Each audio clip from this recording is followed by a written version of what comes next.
এই জীবনে যতটুকু দুঃখ আমি পেয়েছি, সত্যি বলছি তার এক বিন্দুও বহন করার শক্তি আমার ছিল না। কখনো চাইলেই কাঁদতে পারিনি, কখনো কারো কাঁধে মাথা রেখে বলতে পারিনি আমি ভালো নেই। তাই নিজের ভেতরেই সব জমিয়েছি, হাসি মুখের আড়ালে, নীরবতার গভীরে।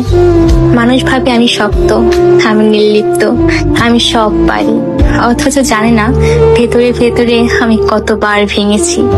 একা রাতে বালিশ ভিজিয়েছি, চোখের জল দিয়ে গোপনে যুদ্ধ চালিয়ে গেছি। আমি নিজেকে এতবার জোড়া লাগিয়েছি যে এখন নিজের আসল রূপটাই ভুলে গেছি।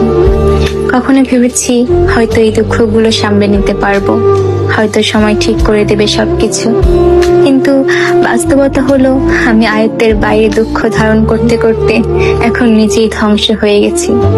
এখন মনে হয় আমি আর আমি নেই, আমি কেবল এক ভাঙা মানুষ যার ভেতরে অনেক কথা জমে আছে, কিন্তু শোনার কেউ নেই।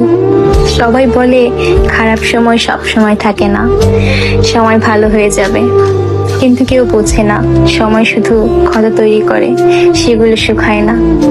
আমি এখন কেবল একটি নীরবতা, মুখে হাসি, চোখে অন্ধকার আর মনে একরাশ দুঃখের বোঝা নিয়ে প্রতিদিন বেঁচে থাকার অভিনয় করে যাই। আমি ধ্বংস হয়েছি, তবুও মুখে বলি আমি ভালো আছি।